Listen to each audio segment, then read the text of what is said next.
நாடு முழுவதும் கடும் வெப்ப எச்சரிக்கை மக்களுக்கு விடுக்கப்பட்ட பேரிடி செய்தி. ஜனாதிபதி சிறைக்கு செல்ல ஆயத்தமாக இருக்க வேண்டும் விடுக்கப்பட்ட பெரும் சவால். நடுக்கடலில் ஈரானிய கப்பலை சுட்டுப்பிடித்த அமெரிக்கா டிரம்பின் அதிரடி அறிவிப்பு.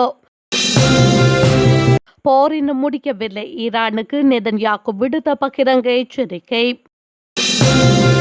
பேச்சுவார்த்தைக்கு இடமில்லை அமெரிக்காவின் அழைப்பை தூக்கி எறிந்த ஈரான்.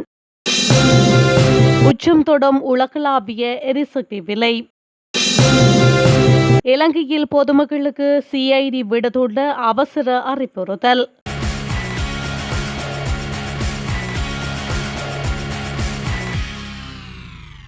நாட்டில் வெப்பமான வானிலை நிலவுவது குறித்து வானிலை ஆய்வு மையம் எச்சரிக்கை விடுத்துள்ளது. வானிலை ஆய்வு மையத்தில் இயற்கை பேரழிவு முன்னறிவிப்பு மையம் நேற்று விடுத்துள்ள அறிவித்தல் இன்று வரை செல்லுபடியாகும் என தெரிவிக்கப்பட்டுள்ளது. வடக்கு, வடமத்திய, வடமேற்கு, மேற்கு, சப்ரகமுவ, கிழக்கு மற்றும் தெற்கு மாகாணங்களிலும் மொகநகராகல மாவட்டத்திலும் மனித உடலில் உணரப்படும் வெப்பநிலை எச்சரிக்கை மட்டத்தில் நீடிக்கக்கூடும் என எதிர்பார்க்கப்படுகின்றது. அதன்படி மேற்குறிப்பிட்ட மாகாணங்களில் உள்ள பொதுமக்கள் போதுமான அளவு நீரிருந்தவும் முடிந்தவரை நிழலான இடங்களில் ஓய்வெடுக்குமாறும் அறிவுறுத்தப்படுகின்றனர். மேலும் முதியவர்கள் மற்றும் நோயாளிகள் இந்த நிலைமையில் சிறப்பு கவனம் செலுத்த வேண்டும் என்றும் சிறு குழந்தைகளை வாகனங்களில் தனியாக விட்டு செல்வதை தவிர்க்க வேண்டும் எனவும் தெரிவிக்கப்பட்டுள்ளது.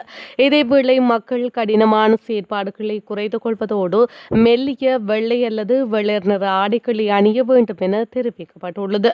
இதன்படி பொதுமக்கள் இவற்றை கவனத்தில் கொண்டு மனித ஆரோக்கியத்தில் ஏற்படக்கூடிய பாதிப்பை குறைப்பதற்கான நடவடிக்கைகளை மேற்கொள்ளுமாறு வானிலை ஆய்வு மையம் கேட்டுக் கொண்டுள்ளது. அமெரிக்காவின் கடற்படை முற்றுகையை மீறி ஹார்முஸ் நீரிணை வழியாக செல்ல முயன்ற டோஸ்கா என்ற ஈரானிய கொடியேந்திய கப்பலை அமெரிக்க கடற்படையினர் தங்கள் வசம் கொண்டு வந்துள்ளனர். இந்த தகவலை ஜனாதிபதி டொனால்ட் ட்ரம்ப் தனது சமூக வலைதள பக்கத்தில் அதிகாரப்பூர்வமாக உறுதிப்படுத்தியுள்ளார். இதன் அடிப்படையில் ஓமன் வளைகுடாவில் ரோந்து பணியில் ஈடுபட்டிருந்த அமெரிக்காவின் வழிகாட்டப்பட்ட ஏவுகணை அழிப்பு கப்பலான USS ஸ்ட்ரூஃபியன்ஸ் இந்த ஈரானிய கப்பலை மறித்து நிறுத்துமாறு எச்சரிக்கை விடுத்துள்ளது. இருப்பினும் ஈரானிய மாலுமிகள் அந்த உத்தரவிற்கு கீழ்ப்படிய மறுத்ததால் அமெரிக்க கடற்படை கப்பலின் என்ஜின் அறையை குறிவைத்து தாக்குதல் நடாத்தி அதை நிலைக்குலைய செய்துள்ளது. இதையடுத்து தாக்குதலுக்குள்ளான கப்பல் முடக்கப்பட்டதை தொடர்ந்து அமெரிக்க கடற்படையின் மெரின் வீரர்கள் அந்த ஈரானிய கப்பலுக்குள் புகுந்து அதை முழுமையாக தங்கள் கட்டுப்பாட்டிற்குள் கொண்டு வந்துள்ளனர். இந்த டூஸ்கா கப்பல் ஏற்கனவே சட்டவிரோத நடவடிக்கைகளில் ஈடுபட்டதாக அமெரிக்க கருவூலத்துறையின் தடைப்பட்டியலில் இடம்பெற்றுள்ளதாக தெரிவிக்கப்படுகின்றது.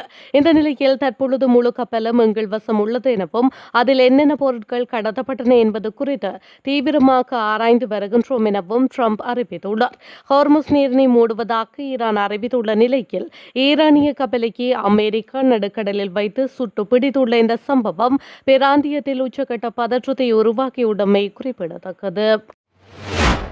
ஈரானுடனான மோதல் இன்னும் முடிவுக்கு வரவில்லை என்றும் இஸ்ரேல் தொடர்ச்சியாக போர்க்களத்திலேயே இருப்பதாகவும் இஸ்ரேல் பிரதமர் பெஞ்சமின் நெதன்யாகு திட்டவட்டமாக அறிவித்துள்ளார். அர்ஜென்டினா ஜனாதிபதி ஜேவியர் மைலியின் இஸ்ரேலிய வருகையை முன்னிட்டு நடைபெற்ற செய்தியாளர் சந்திப்பிலேயே அவர் இதனை தெரிவித்துள்ளார். மேலும் தெரிவித்த அவர் தற்போதைய சூழலை நாகரிகத்திற்கும் காட்டுமிராண்டித்தனத்திற்கும் இடையிலான ஒரு போர் என்று வர்ணித்துள்ளார். உலகை அச்சுறுத்தி வரும் ஈரானின் கொடுங்கோன்மைக்கு எதிராக இஸ்ரேலும் அமெரிக்காவும் இணைந்து உறுதியுடன் போராடி வருவதாக அவர் குறிப்பிட்டுள்ளார். ஈரான் தனது நாட்டை அழிப்பதையும் அமெரிக்காவை வீழ்த்துவதையும் மேற்கத்திய நாகரிகத்தை தரைமட்டமாக்குவதையும் நோக்கமாக கொண்டுள்ளதாக நெதன்யாகு குற்றம் சாட்டியுள்ளார். நாங்கள் போர்க்களத்தில் பல மகத்தான சாதனைகளை செய்துள்ளோம் என்பது உண்மைதான், ஆனால் போர் இன்னும் முடிந்து விடவில்லை என்று எச்சரித்த அவர் எந்த நேரத்திலும் புதிய ராணுவ முன்னேற்றங்கள் அல்லது வியூக மாற்றங்கள் ஏற்படலாம் என்பதையும் கோடிட்டு காட்டியுள்ளார்.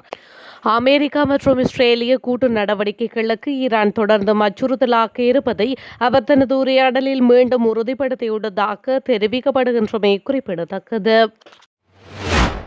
இஸ்லாமாபாத்தில் இன்று நடைபெற இருப்பதாக அமெரிக்க தரப்பில் கூறப்பட்ட இரண்டாம் கட்ட அமைதி பேச்சுவார்த்தையில் பங்கேற்பதை ஈரான் அதிகாரப்பூர்வமாக மறுத்துள்ளது.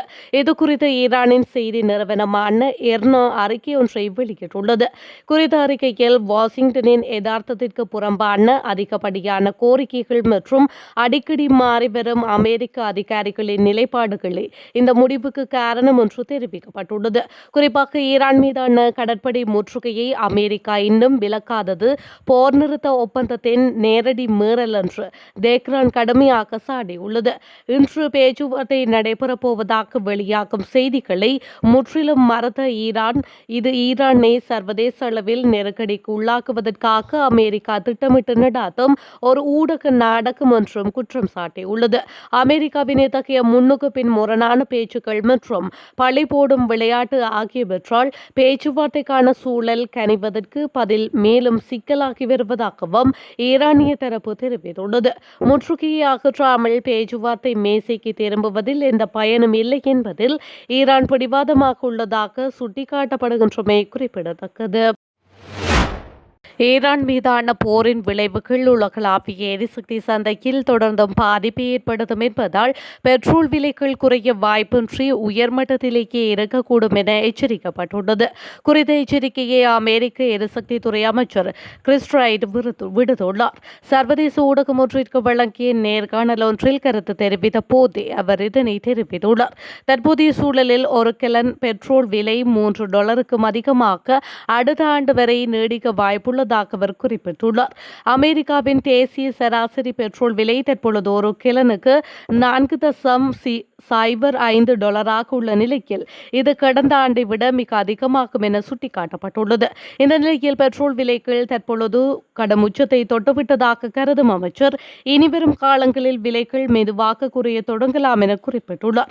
எவ்வாறாயினும் ஒரு கலன் பெட்ரோல் விலை $3க்கும் கீழ் குறையும் சூழல் இந்த ஆண்டின் இறுதியில் அல்லது அடுத்த ஆண்டின் மட்டுமே சாத்தியமாகும் என்றும் அவர் தெரிவித்துள்ளார். எரிபொருள் விலையில் நிலையான சரிவு ஏற்பட வேண்டுமானால் மத்திய கிழக்கில் நிலவும் போர் சூழல் முடிவுக்கு வருவது மிக அவசியம் என்றும் அவர் சுட்டிக்காட்டியுள்ளார்.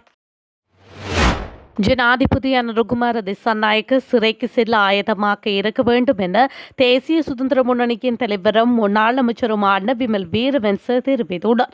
திருட்டை மேற்கொண்டு திருட்டை விசாரணை செய்வதாக கூறி உண்மையான திருடனை காப்பாற்றி வேறொருவரை பலிக்கடாவாக்கும் நிலைமைக்கு அவதானிக்க முடிகின்றது என அவர் தெரிவித்துள்ளார்.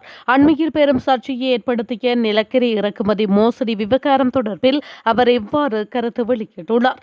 அமைச்சரை பாதுகாத்து அமைச்சின் செயலாளரை சிக்க வைக்கும் நடவடிக்கை முன்னெடுக்கப்பட்டது என அவர் குற்றம் சுமத்தியுள்ளார். களவாடியதுடன் களவாடிய நபரை பாதுகாத்து வேறொருவரை பலிக்கடாவாக்கும் நிலைமை வரலாற்றில் இதற்கு முதல் நாம் பார்க்கவில்லை என அவர் குறிப்பிட்டுள்ளார். இலங்கையில் பெரும் பரபரப்பை ஏற்படுத்தியுள்ள நிலக்கரி கொள்வனவு தொடர்பான விசாரணைகள் குறித்து குற்றப்புலனாய்வு திணைக்களம் முக்கிய அறிவிப்பு ஒன்றை வெளியிட்டுள்ளது. இதன்படி சர்ச்சைக்குரிய இந்த நிலக்கரி கொள்வனவு விவகாரத்துடன் தொடர்புடைய அனைத்து கொள்முதல் கோப்புகளையும் குற்றப்புலனாய்வு திணைக்களம் தனது பொறுப்பில் எடுத்துள்ளதாக தெரிவித்துள்ளது.